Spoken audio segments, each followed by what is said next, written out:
আমার নবী প্রাণের নবী গো আপনি হইলেন জান্নাতের সরদার।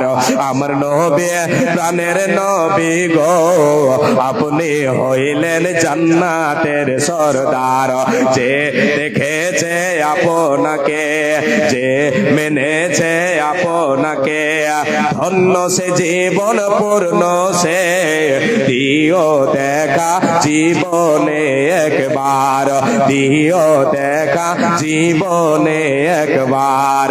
তোর আরবের মরুর বুকে আসিলেন আপনি আলো হয়ে, তোর আরবের মরুর বুকে আসিলেন আপনি আলো হয়ে। তোর হলো সব জগতের আধার, তোর হলো সব জগতের আধার। কিয়ামতের ওই কঠিন দিনে, কিয়ামতের ওই কঠিন দিনে মানুষিয়া নফসি নফসি করিবে। কিয়ামতের ওই কঠিন দিনে মানুষিয়া নফসি নফসি করিবে। আপনি ছাড়া কে করিবে পার। আমার নবী প্রাণের নবী গো আপনি হইলেন জান্নাতের সরদার। বলেন সাল্লাল্লাহু আলাইহি ওয়াসাল্লাম। আল্লাহর গোলাম, আপনাদেরকে যে কথা বলছিলাম মা এবং বাবা আমার আপনার কাছে অমূল্য ধন। তাই আল্লাহ তাবারক ওয়া তাআলা মা বাবার মর্যাদা দিয়েছেন কোন জায়গায় একটিবার লক্ষ্য করে দেখেন। আল্লাহ রাব্বুল আলামিন বলেন, রে আমার বান্দা বান্দিরা শুনে নাও, ওয়া ক্বাদা রাব্বুকা আল্লা তা'বুদু ইল্লা ইয়াহু ওয়া বিল ওয়ালিদাইনি ইহসানা।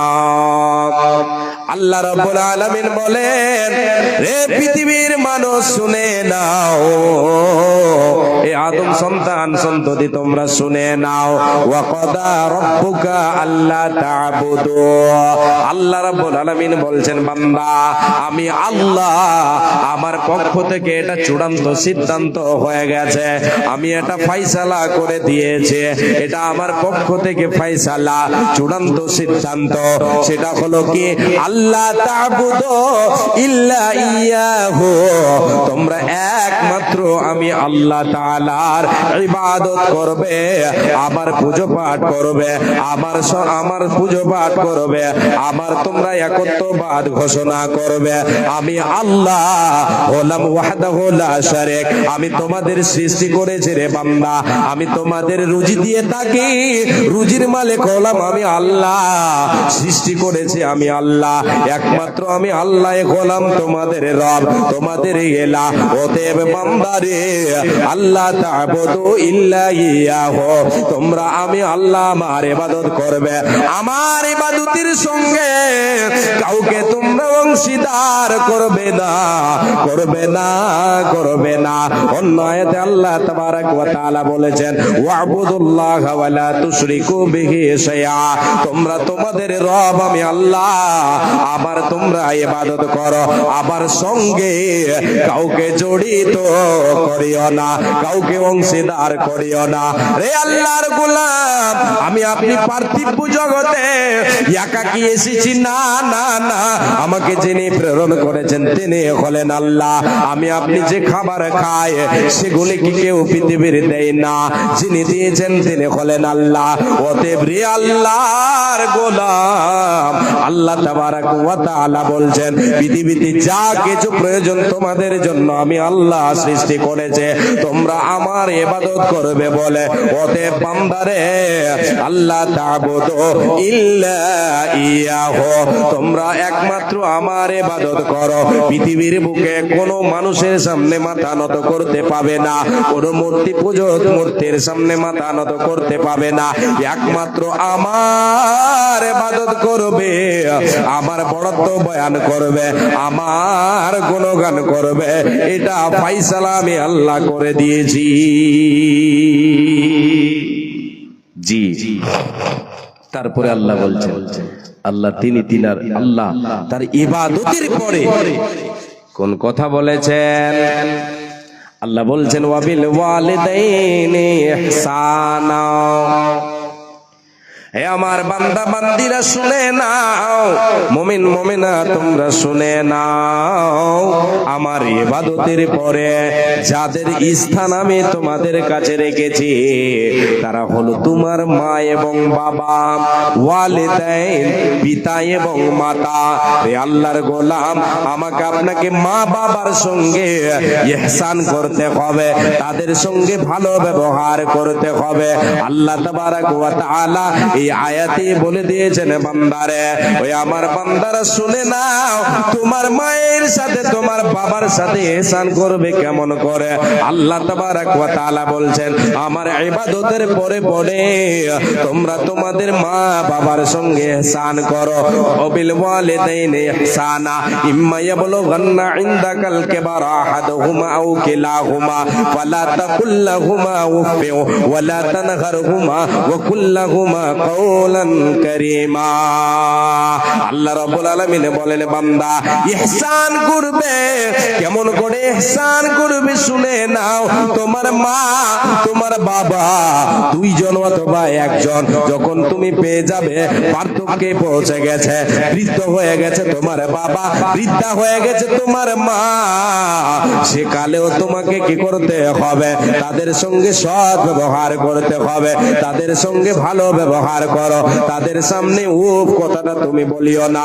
তোমার মা বাবা তোমাকে যেটা বলে সেটা আর তুমি সেটার উপরে আমল করো। রে আল্লাহর গোলাম, এখানে একটা কথা স্মরণে রাখতে হবে, মা বাবা যদি শরীয়ত বিরোধী কোনো কর্মে বলে আমাকে আপনাকে, তাহলে সেটা মানতে হবে না।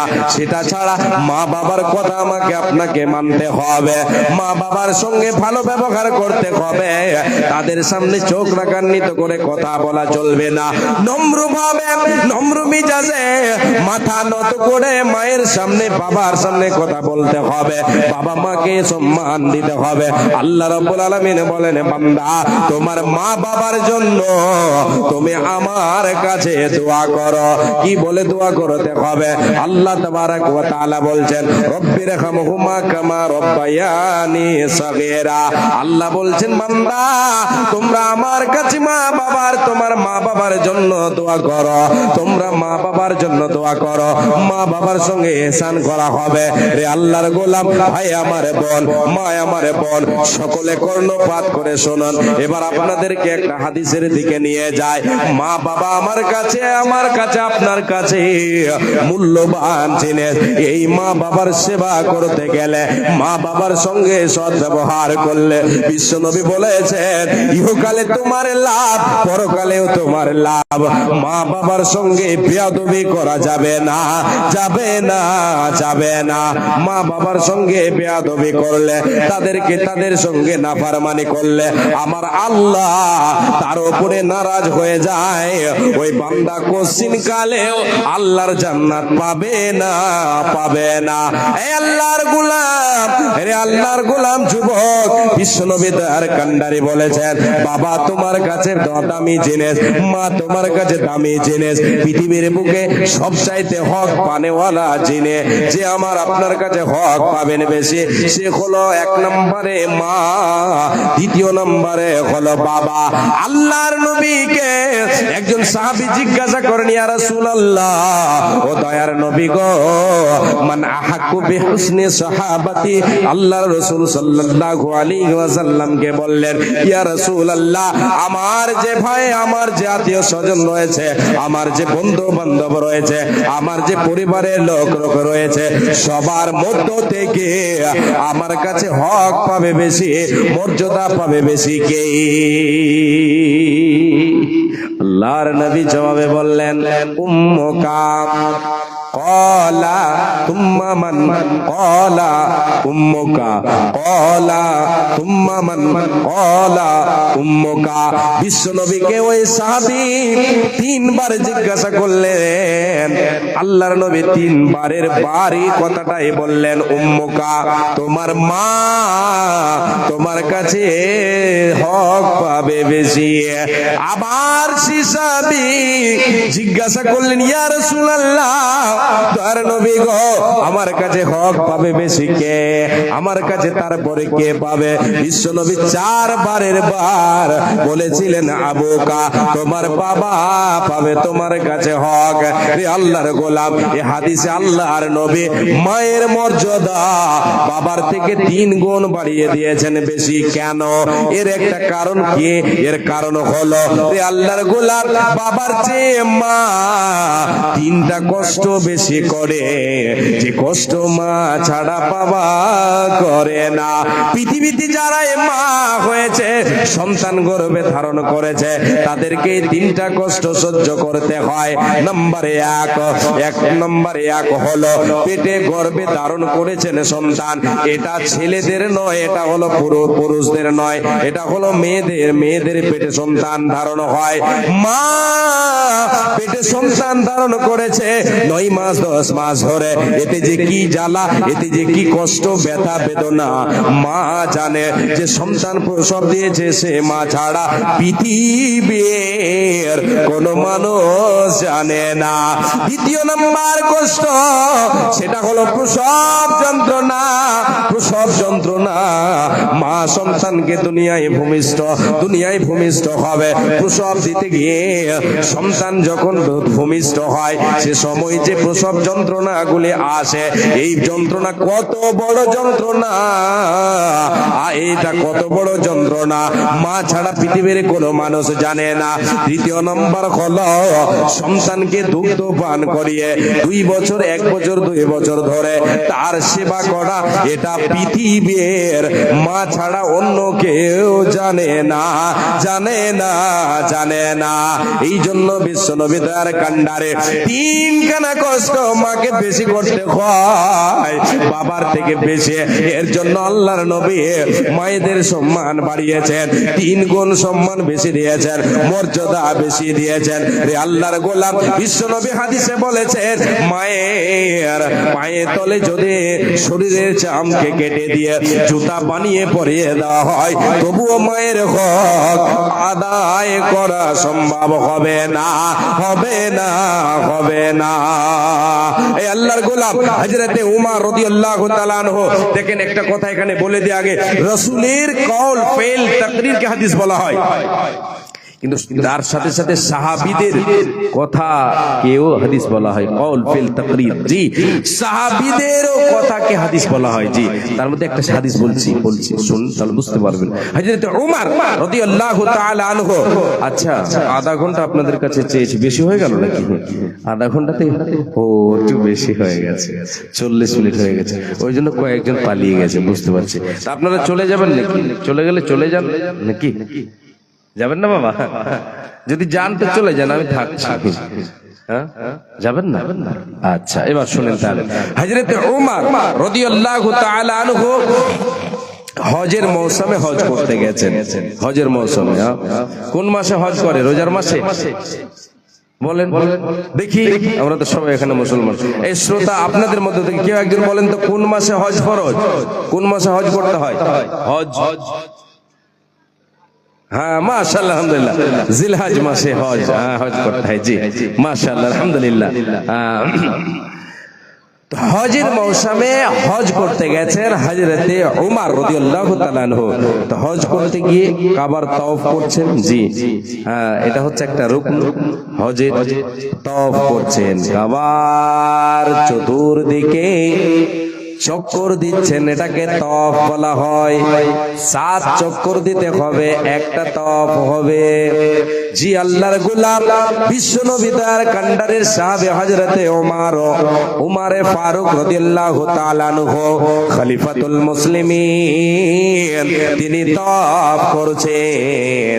এমন সময় তিনার কানে একটা আওয়াজ ভেসে আসছে, তার কানে এটা আওয়াজ ভেসে এলো, কোন যুবক যেন তার মাকে কাঁধে নিয়ে কোলে নিয়ে আল্লাহর ঘর ঘর তওয়াফ করছেন আর মাকে বলছে, মা আমি যে তোমাকে নিয়ে এত কষ্ট করে, তুমি ইচ্ছা করেছিলে মা আল্লাহর ঘর তওয়াফ করবে, হজ করবে, তোমার শরীরে শক্তি ছিল না মা, তোমাকে আমি নিয়ে এসেছি, তোমাকে কাঁধে নিয়ে কোলে নিয়ে আল্লাহর ঘর তওয়াফ করছি রে মা। একটিবার তোমার কাছে জানতে চাই মা, তোমাকে নিয়ে এত কষ্ট করছি, এই যে কষ্ট তোমার জন্য করছি, তোমাকে কাঁধে নিয়ে কোলে নিয়ে আল্লাহর ঘর তওয়াফ করছি মা, তুমি একটিবার বলো তো তোমার কি ঋণ আমি শোধ করতে পেরেছি? তোমার ঋণ আমি কি শোধ করতে পেরেছি?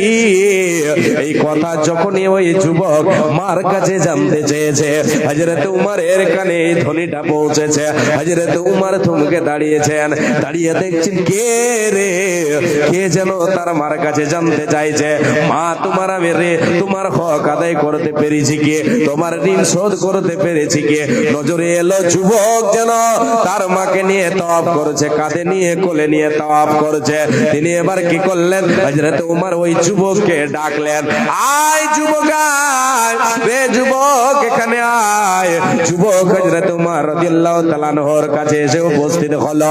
হযরত উমর রাদিয়াল্লাহু তাআলা আনহু বললেন, রে যুবক তুমি কি যেন জানতে চেয়েছিলে মার কাছে? আমার কানে আওয়াজটা ভেসে এসেছে, যুবক তুমি এই সামান্য মায়ের জন্য কষ্ট করছো বলে মায়ের কাছে তুমি জানতে চাইছো মা তোমার কি ঋণ আমি শোধ করতে পেরেছি? রে যুবক শুনে নাও, শুনে নাও, তুমি কর্ণপাত করে শুনে নাও, আমি উমর তোমাকে বলছি তুমি শুনে নাও। তোমার মায়ের ঋণ শোধ করা তো দূরের কথা, তোমার মায়ের হক আদায় তুমি ঋণ শোধ করবে তো দূরের কথা, দুধের ঋণ শোধ করা তো দূরের কথা। শুনে নাও এই যুবক, এই পর্যন্ত তুমি যতগুলো মায়ের জন্য কষ্ট করেছ, তোমার মা তোমাকে দুনিয়ায় জন্ম দিতে গিয়ে তুমি যেদিন ভূমিষ্ঠ হয়েছিলে দুনিয়ার মুখ দেখেছিলে, মা তোমাকে প্রসব দিতে গিয়ে বারবার ঘন ঘন প্রসব বেদনা এসেছিল, তোমার মা কান্না করেছে, আল্লাহ আল্লাহ বলেছে, মা যেন সে সময় মরণের সঙ্গে জীবনের সঙ্গে তার লড়াই চলছিল, মরণের সঙ্গে তার লড়াই চলছিল। এই অবস্থায় সে অবস্থায় মার কাছে বারবার ঘন ঘন যে প্রসব বেদনা এসেছে। যুবক রে আমি উমর তোমাকে বলছি শুনে নাও, তুমি তোমার মায়ের ঋণ ওই যে ব্যথাগুলো এসেছিল, ওই ব্যথাগুলোর মধ্যে থেকে একটা বেদনার ঋণ এই পর্যন্ত তুমি শোধ করতে পারোনি, পারোনি, পারোনি, কোশ্চিন কালেও পারবে না, পারবে না, পারবে না। এরই নাম হলো মা।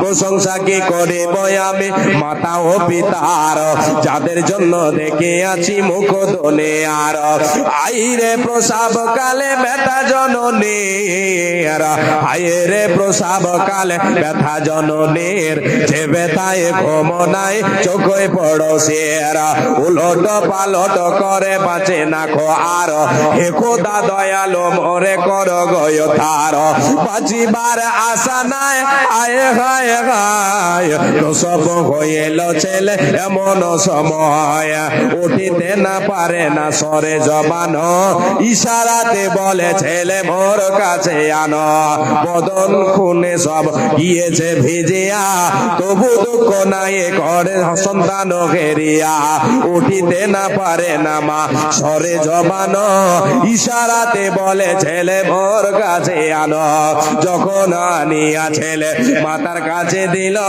হাইরে দরদিনে মা বুকে ধরে নিল, মনে মনে বলে ওরে টুকরো কলেজার, মনে মনে বলে ওরে টুকরো কলেজার, সব দুঃখ ভুলে মুখ দেখিয়া তোমার, সব কষ্ট ভুলে মুখ দেখিয়া তোমার, এত কষ্ট করেছে মাতা তোমার, কি দিয়ে সুদিবে বলো সে দুঃখের ধার, এ শরীরের জাম কেটে, এ শরীরের জাম কেটে জুতা বানাইয়া, এ মায়ের পায়েতে যদি দাও পরাইয়া, তবু সে মায়ের হক আদা হইবে না, এ হাদিসের মাঝে তার পাওয়া যায় বর্ণনা। বাপজান, মা জননী আলোচনা থেকে এগিয়ে চলে। মা বাবা হচ্ছে অমূল্য ধন। মা বাবা আমার আপনার কাছে দামি জিনিস। কত দামি! বিশ্বনবী বলেছেন, এই দামি জিনিস পেয়ে যে দামি জিনিসের কদর না বুঝে তাদেরকে হেলা করবে, দূর দূর করে তাড়াবে, এরা হলো হতভাগা। এরা হলো হতভাগা। কেমন হতভাগা? এদের জন্য বিশ্বনবী সাল্লাল্লাহু আলাইহি ওয়াসাল্লাম এদের উপরে লানত করেছেন, এদের উপরে অভিশাপ করেছেন। স্বয়ং জিবরিল আমিন বলেছেন, জি জিবরিল আমিনও বরদুয়া দিয়েছেন। একদিন আল্লাহ রাসূল মেম্বারে চড়ছেন। মেম্বার বলে তো গ্রামের মেম্বার নাকি? হ্যাঁ, মেম্বার প্রধান। মেম্বারে চড়ছেন, ওই মেম্বার নয়, আল্লাহ রাসূল যে খুতবা দেওয়া হয় না, খুতবা যেটাতে দাঁড়িয়ে ওটাকে মেম্বার বলা হয়। জি, ওই মেম্বারে দাঁড়াচ্ছেন, তিনটে ধাপ থাকে। আল্লাহ রাসূল প্রথম ধাপে পা দিচ্ছেন, দ্বিতীয় ধাপে পা দিচ্ছেন, তৃতীয় ধাপে পা দিচ্ছেন। এই হাদিস থেকে বোঝা যায় যে আল্লাহ রাসূল তৃতীয় ধাপে চড়ে কিন্তু খুতবা দিতেন। আর আমরা কিন্তু প্রথম বা দ্বিতীয়তে যাই, তৃতীয়তে যাই না। কেন যাই না? কেন যাই? সম্মানের খাতিরে। জি জি জি, কথার দিকে জি, কথাই কথা আসে। জি, স্পিকিং কামস বাই স্পিকিং, বলা হয় কথাই কথা টানে। এই জন্য যদি বাড়াইতে যাই তাহলে অনেক বেড়ে যাবে। প্রতিটার মনে হচ্ছে যে একটা করে আল দিচ্ছে, এই এটি বল, এটি বল, এটি বল, ওদিকে জম্বা। কথার দিকে এবার আসে। আল্লাহ রাসূল প্রথম সিঁড়িতে পা দিলেন, আমিন বললেন। দ্বিতীয় সিঁড়িতে পা রাখলেন, আমিন বললেন। তৃতীয় সিঁড়িতে পা রাখলেন, আমিন বললেন। বলার পরে বিশ্বনবী এবার খুতবা দিয়ে ফারেক হলেন। সাহাবীরা সবাই যেন হতভাগা, হতভম্ব হয়ে গেছেন। এর পূর্বে তো কোনোদিন এই দৃশ্য দেখিনি। এরকম আল্লাহর নবী প্রথম সিঁড়িতে পা দিয়ে আমিন বলেছেন, দ্বিতীয় সিঁড়িতে আমিন বলেছেন, তৃতীয় সিঁড়িতে আমিন বলেছেন। এমনটাকে নতুন ওহী নাজিল হলো নাকি যে প্রথম সিঁড়িতে পা দিলে আমিন বলতে হবে, দ্বিতীয় সিঁড়িতে পা দিলে আমিন বলতে হবে? সাহাবায়ে কিরামদের মনে যেন অনেক কথা গাইছে। আল্লাহর নবী এবারে তিনবার আমিন বলেছেন। এর রহস্য ব্যক্ত করলেন সাহাবায়ে কিরামদের সামনে। রে আমার সাহাবীরা, আমি নবীজি প্রথম সিঁড়িতে পা দিলাম, দ্বিতীয় সিঁড়িতে পা দিলাম, তৃতীয় সিঁড়িতে পা দিলাম। এই তিনটের আলাদা আলাদা রহস্য আছে। তার ভিতরে একটা রহস্য আপনাকে বলে, কথা লম্বা করব না বলে, আল্লাহর নবী সিঁড়িতে পা দিলেন, আমিন বললেন। কেন বললেন? বিশ্বনবী বলেন, প্রথম সিঁড়িতে পা দিলাম, এমন সময় যেন আমি শুনতে পেলাম জিবরিল আমিন ওই হতভাগাদের জন্য, ওই হতভাগাদের জন্য বরদোয়া করছেন, যারা মা বাবাকে পেল, বৃদ্ধ অবস্থায় মা বাবাকে পেল, মা বাবাকে পেল, বাবার পরে যে ব্যক্তি নিজেকে জাহান্নাম থেকে বাঁচাতে পারলো না, জান্নাত লাভ করতে পারলো না, এই সমস্ত হতভাগারা ধুলাই মলিন হয়ে যাক, এরা বরবাদ হয়ে যাক, এরা ধুলাই ধূসরিত হয়ে যাক, এদের ধুলাই যেন এদের মুখটা মিটে যায়, মিশে যায়, এক কথা এরা যেন বরবাদ হয়ে যায়। যারা এরকম সুবর্ণ সুযোগ পেয়ে হাত ছাড়া করে দিল, জান্নাত লাভ করতে পারলো না, জাহান্নাম থেকে বাঁচতে পারলো না, তাদের ধুলাই মলিন হয়ে যাক, তারা ধুলাই মিশিয়ে যাক তাদের চেহারাটা, এক কথায় তাদের জন্য বরদোয়া করছেন বিশ্বনবী তার কান্ডানি। তিনি বলছেন, রে আমার সাহাবীরা, আমিও জিবরিল আমিনের সাথে আমিও আমিন বললাম, আমি আমিন বললাম। তাহলে হতভাগা পৃথিবীতে সবচাইতে বড় হলো ওরাই, যারা মা বাবাকে পেল, পাওয়ার পরে দূর দূর করে তাড়িয়ে দেয়, তাদের মুখে আহারে তুলে দেয় না, তাদের মুখে আহারে তুলে দেয় না, তাদের সেবা যত্ন করে না, তাদেরকে ভালোবাসে না, তাদের ঔষধের প্রয়োজন ঔষধ এনে দেয় না। মা চায়, বাবাকে মা চায় অনেক কিছু খেতে। যখন একটা মানুষ বৃদ্ধ অবস্থায় পৌঁছে যায়, তার মনটা যেন ছোট ছেলেদের মতো হয়ে যায়। মা বৃদ্ধা অবস্থায় পৌঁছে গেছে মানে আপনার মেয়েটা যেটা জিদ করে, আপনার মাও জিদ করবে আপনার কাছে। আল্লাহর গোলাম, আপনার ছেলে, ছোট্ট ছেলেটা যেটা জিদ করে, বাবাটারও আপনার বাবারও মনটা চাইবে সেটাই, তার মনটা চাইবে সেটা খেতে।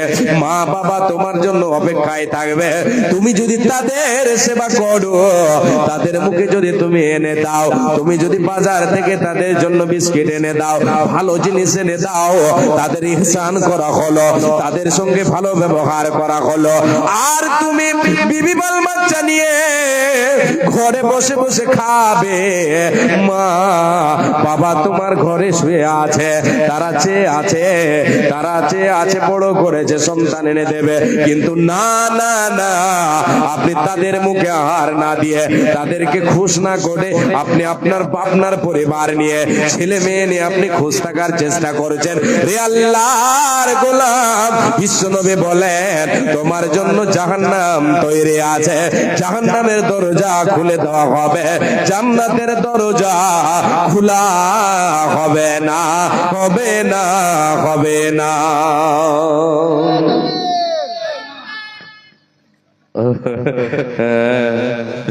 কে ঘুমাইছে না?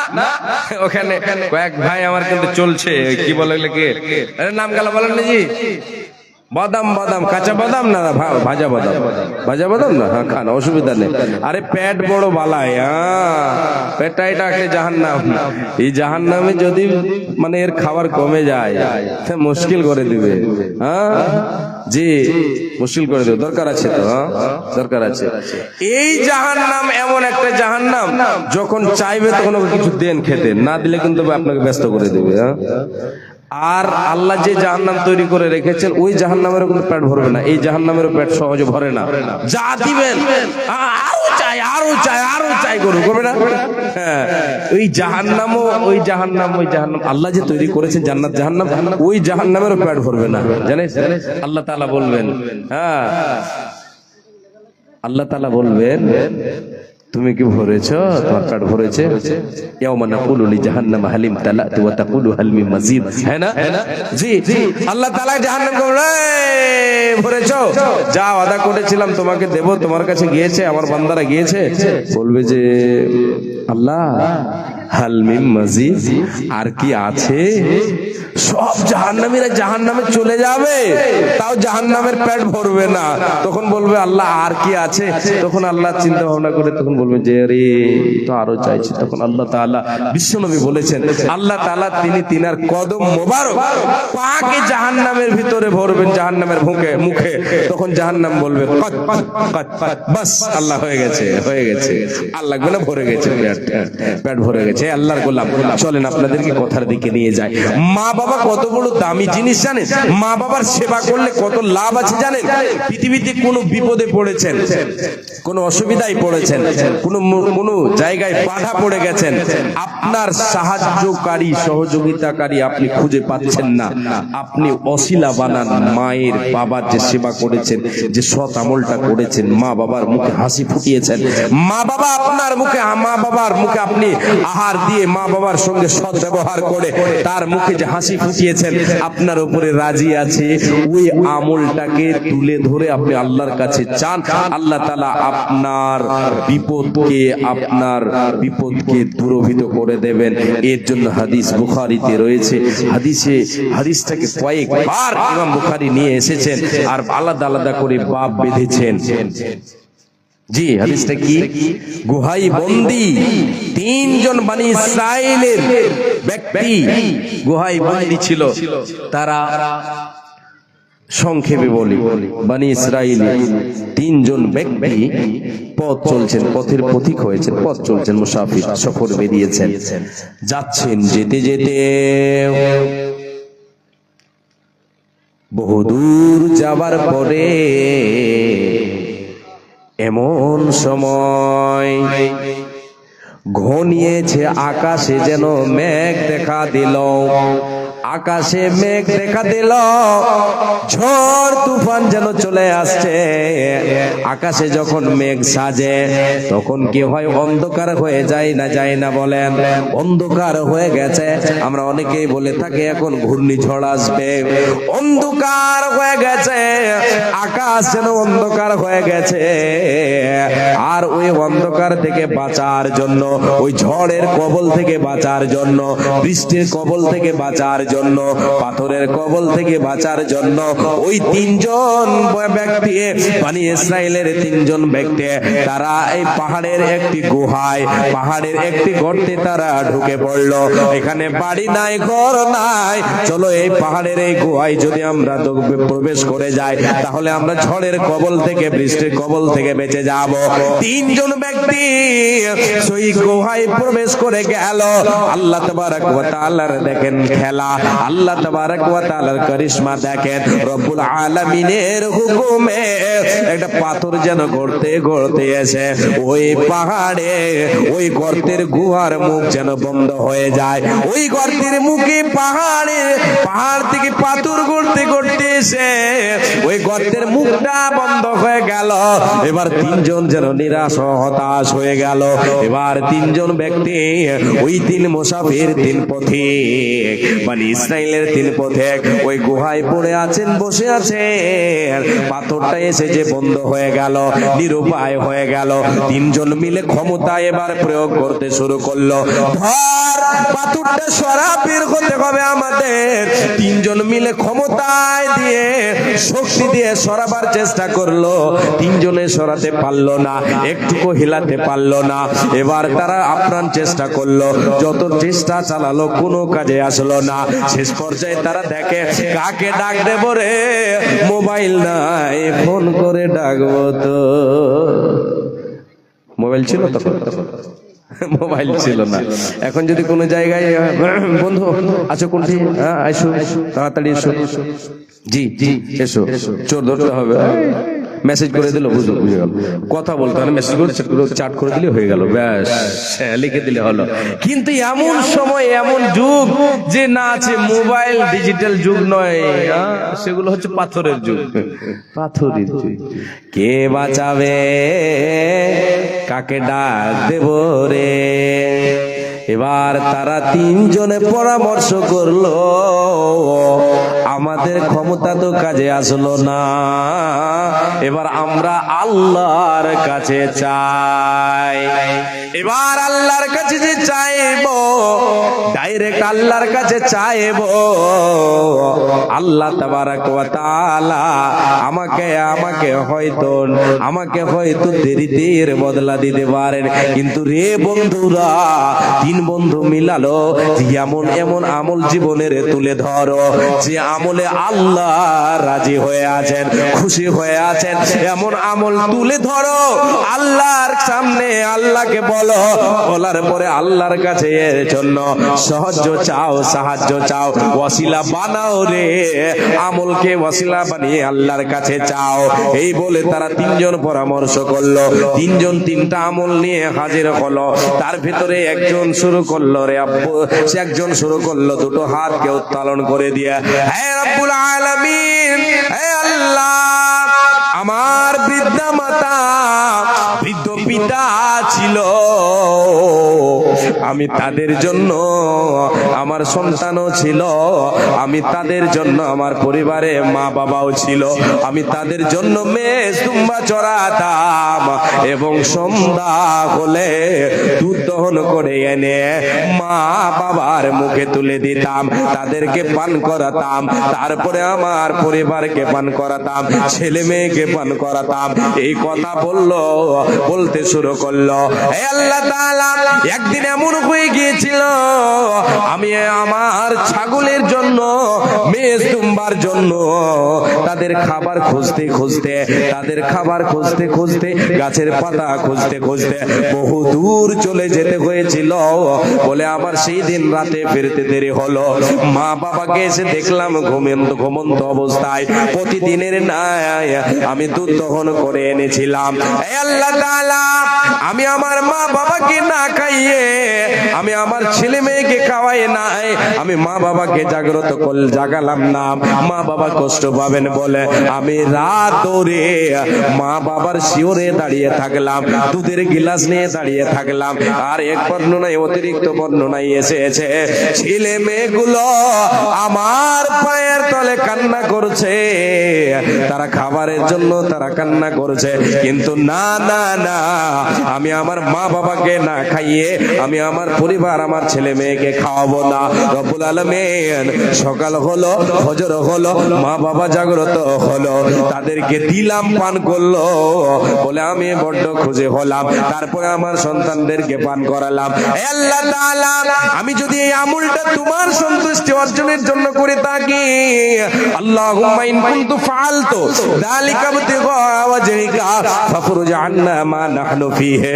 রব্বুল আলামিন, যদি এই আমলটা তোমার সন্তুষ্টি অর্জনের জন্য করে থাকি, রে আল্লাহ, তুমি যদি এই আমলে আমার খুশি হয়ে থাকো, রাজি হয়ে থাকো, হে আল্লাহ তাআলা, এই সংকটে পড়েছি, বিপদে পড়েছি, পাথর আমাদেরকে এসে ঘিরেছে, আল্লাহ তুমি সর্বশক্তিমান, রে আল্লাহ, তুমি পাথরটা এতটা পরিমাণ সরিয়ে দাও যাতে করে আমরা আকাশের সূর্য যেন আমরা দেখতে পাই, সূর্যের কিরণ দেখতে পাই। আমার আল্লাহ সঙ্গে সঙ্গে পাথরটাকে সরিয়ে দিলেন। একবার জোরে বলেন সুবহানাল্লাহ, লিল্লাহি তাকবীর। তিনজন আর দুইজন দুটো আমল তুলে ধরলো, পাথর সরে গেল। এই আল্লাহর গোলাম, যদি আমি আপনি মা বাবার সেবা করে থাকি, তাদের মুখে হাসি ফুটিয়ে থাকি, লিল্লাহি আর আল্লাহর সন্তুষ্টি অর্জনের জন্য, আল্লাহর সন্তুষ্টি অর্জনের জন্য, তাহলে আল্লাহ তাবারাক ওয়া তাআলা, আমি আপনি ওই আমলকে ওসিলা বানিয়ে আল্লাহর কাছে যদি চাই, তাহলে আল্লাহ তাবারাক ওয়া তাআলা আমার আপনার উপর থেকে বিপদকে দূরীভূত করবেন। আমি আপনি কোনো বিপদে পড়লে বিপদ থেকে আল্লাহ তাবারাক ওয়া তাআলা আমাকে আপনাকে বাঁচাবেন। আমি আপনি যদি আল্লাহ তাআলার কাছে দোয়া করি সেই আমলকে ওসিলা করে, তাহলে আল্লাহ তাআলা আমার অভাবকে পূরণ করবেন ইনশাআল্লাহ। এই আল্লাহর গোলাম, আমি আপনাদের কাছে চালিয়ে যাব, কালেকশন দিয়ে যাব, আলোচনা যাও। আচ্ছা আচ্ছা আচ্ছা, এই টাকা দেওয়া মানে বুঝতে পারছেন? হ্যাঁ হ্যাঁ, টিকিট, হ্যাঁ টিকিট কাটা, তো টিকিট কাটতে লাগবো কি?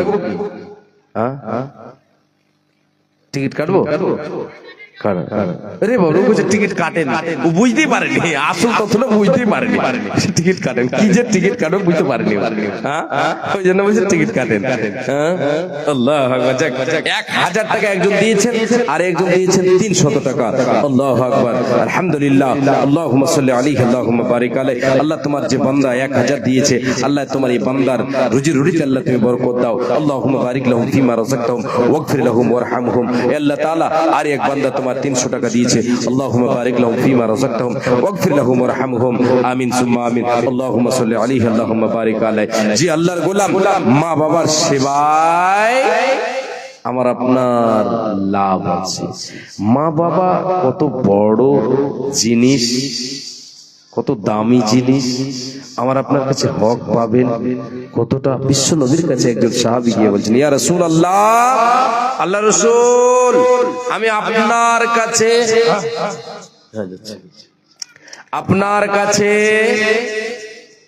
এসেছি, আমি যুদ্ধে যেতে চাই। আল্লাহ নবী বলছেন যে তোমার মা আছে? আছে। বলে আছে। তোমার মা বাবা আছে? আছে। তো আল্লাহ নবী বলছেন তুমি আর যেতে হবে না, যাও বাড়ি গিয়ে তাদের সঙ্গে তুমি জিহাদ করো। এর মানে হলো তুমি করো কি, তোমার মা বাবার সেবা করো, তোমার মা বাবার সেবা করো, তুমি জিহাদের সওয়াব পেয়ে যাবে। রে আল্লাহর গোলাম, মা বাবার সেবা করলে জিহাদের সওয়াব পাওয়া যায়, জিহাদের সওয়াব পাওয়া যায়।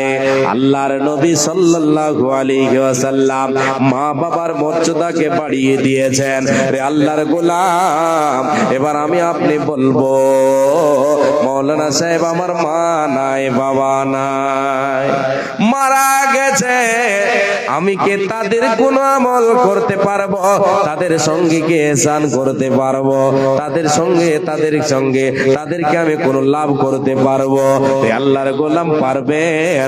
বিশ্বনবী তার কান্ডারে বলেছেন, যারা কবরবাসী হয়ে যায়, যারা কবরবাসী হয়ে যায়, তাদের সঙ্গে যদি ভালো ব্যবহার করতে চাও, তোমার মা বাবা কবরবাসী হয়ে গেছে, মা বাবার যদি তুমি খেদমত করতে চাও, তার সঙ্গে যদি তুমি ইহসান করতে চাও, মা বাবার জন্য দোয়া করো, তার জন্য দান দান করো, তার জন্য দান করো, তার জন্য দোয়া করো।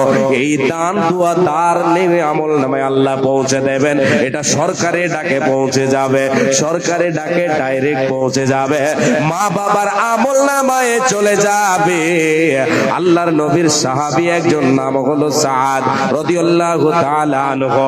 তিনি আল্লাহর নবীর কাছে এসে বলছেন, ইয়া রাসূলুল্লাহ, আল্লাহর নবী গো, আমি ছিলাম না বাড়িতে, আমার মা মারা গেছেন, আমি ছিলাম বাইরে, আমি বাইরে ছিলাম, মা আমার মারা গেছেন, আমি আমার মায়ের শেষ ইচ্ছা পূরণ করতে পাইনি গো নবী, আমার মা মারা গেছেন, আমি এখন বাড়িতে এসেছি, ইয়া রাসূলুল্লাহ, আমি কি আমার মায়ের কোনো খিদমত করতে পারবো, মায়ের কি কোনো লাভ করতে পারবো? বিশ্ব নবী বলেন, হে আল্লাহর গোলাম সাদ, তুমি শুনে নাও, উম্মত উম্মতি শুনে নাও, তোমার মায়ের জন্য তুমি দান করো, তার জন্য তুমি সাদকা করো। বিশ্ব নবী বললেন, রে সাদ, তুমি তোমার মায়ের জন্য সাদকা করো, সাদকা করলে তোমার মায়ের লাভ হবে, তোমার মায়ের আমল নামায় আল্লাহ পৌঁছে দেবেন। হযরত সাদ রাদিয়াল্লাহু তাআলা আনহু তিনি একটা বড় করে কূপ খনন করে দিলেন, কুয়া খনন করে দিলেন, দিয়ে এটাকে সাদকায়ে জারিয়া করে দিলেন, আর ঘোষণা করে দিলেন এটা হলো উম্মে সাদের সাদকায়ে জারিয়া। উম্মে সাদ, সাদের মায়ের জন্য এটা, সাদ রাদিয়াল্লাহু তাআলা আনহু মায়ের জন্য আল্লাহর রাস্তায় সাদকা করে দিলেন, একটা কূপ খনন করে সাদকা করে দিলেন। আল্লাহর গোলাম, সাদকায়ে জারিয়া আমি আপনি যদি মায়ের জন্য, মাদ্রাসা মসজিদ, মাদ্রাসার জন্য যদি আমি আপনি দান করে, মায়ের জন্য, বাবার জন্য, মা বাবা কবরবাসী হয়ে গেছে, আত্মীয় স্বজন কবরবাসী হয়ে গেছে, তাদের জন্য যদি দান করে, তাহলে দানটা তাদের আমল নামায় আল্লাহ তাআলা পৌঁছে দেবেন, তাদের লাভ হবে কি? নবীজি আমার বলেছেন, ইন্না সাদাকাতা লা তুতফিউ আন আহলিহা হাররাল কুবুরে। আল্লাহর নবী বলেন, নিশ্চয় সাদকা, তুমি যে সাদকা দান করবে, এই সাদকা কবরের আগুনকে নিভিয়ে দেবে। দানকারী রে, তুমি দান করো, তোমারও লাভ হবে। দানকারী রে, তুমি যার নামে দান করবে, তার কবরের আগুনকে আল্লাহ তাআলা এই সাদকার ক্ষমতায়, এই সাদকার বিনিময় নিভিয়ে দেবেন। একবার জোরে বলেন সুবহানাল্লাহ। আসেন আল্লাহর গোলাম, আমরা একটু সাদকার দিকে যাই, যেটা আমার আপনার নিজস্ব সম্পদ হবে, নিজস্ব সম্পদ হবে। তো আসেন দেখুন, 1000 2000 করে কেউ আছেন? আচ্ছা 5000 একটাও কেউ দিয়েছি? বলো 5000। আল্লাহু আকবার। 5000 দেনেওয়ালা একজন কোন আল্লাহর বান্দা আছে? কোন আল্লাহর গোলাম? ভাই, বাবা, আপনাদের মধ্যে, মা জননী, আপনাদের মধ্যে 5000 দেনেওয়ালা কেউ আছে? কোন বোন আছে? কোন মা আছে? 5000 ভারী হবে আমার মা বোনদের, বেশি নয়। মা বোনদের কাছে আমি 500টা করে টাকা, একটা কালামুল্লাহর দাম নেব। 20 জন নয়, 15 জনের কাছে আমি 500টা করে টাকা আমার মা বোনদের কাছে চাইছি। 15 জন মা বোন আপনাদের কাছে শুধু একটা কালামুল্লাহর দাম নেব। আল্লাহর নবীর মাদ্রাসায় এটা পড়ানো হবে, আল্লাহর কালাম পড়বে, সাদকায়ে জারিয়া আপনার থাকবে। আপনার আত্মীয় স্বজন, ছেলে মেয়ে, মা বাবা মারা গেছে, তাদের নামে দান করবেন, তারাও লাভবান হবে, আপনিও লাভবান হবেন। 15 জন আসেন, 500টা করে টাকা, আর এইদিকে বেশি নয়, 15 জন একটা করে 1000 টাকা আল্লাহর গোলাম, আল্লাহর বান্দা 30 জন আমি জুটিয়ে দিয়ে শেষ করে দেবো ইনশাআল্লাহ। একটা করে 1000 টাকা যদি আপনার কাছে এখন না থাকে, তাহলে লেখাবেন, পরবর্তীতে দিয়ে দেবেন। জি, একটা করে 1000 টাকা ভাই বাবাজান আপনাদের ভেতরে, আর মা বোনদের মধ্যে 500টা করে টাকা, 15 জন 1000 করে পুরুষের মধ্য থেকে আসেন আল্লাহর গোলাম। জি জি, দিয়ে যান, কেউ একজন শুরুয়াত করেন। আপনার দেখা দেখি যতগুলো দান হবে সবার প্লাস পয়েন্ট, বোনাস পাবেন আপনি ইনশাআল্লাহ। জি, বোনাস পাবেন। মা জননী, মা বোনদের পক্ষ থেকে 100 করে 300 টাকা এসেছে, এখানে 10 টাকা এসেছে। আল্লাহু আকবার। আল্লাহ এই সমস্ত দানকে আল্লাহ তুমি কবুল করে নাও। কি কি উদ্দেশ্য দিয়েছে আল্লাহ উদ্দেশ্য পূরণ করে দাও। আল্লাহ তুমি রুজি রুটিতে বরকত দাও, সৎ আমল করার তৌফিক দাও রব্বুল আলামিন। তুমি রহমান, তুমি রহিম, তুমি গফুর, তুমি গফফার। আল্লাহ সমস্ত দানকে তুমি কবুল করে নাও, আমিন সুম্মা আমিন। উঠো উঠো ময়না রে, ওরে ময়না তো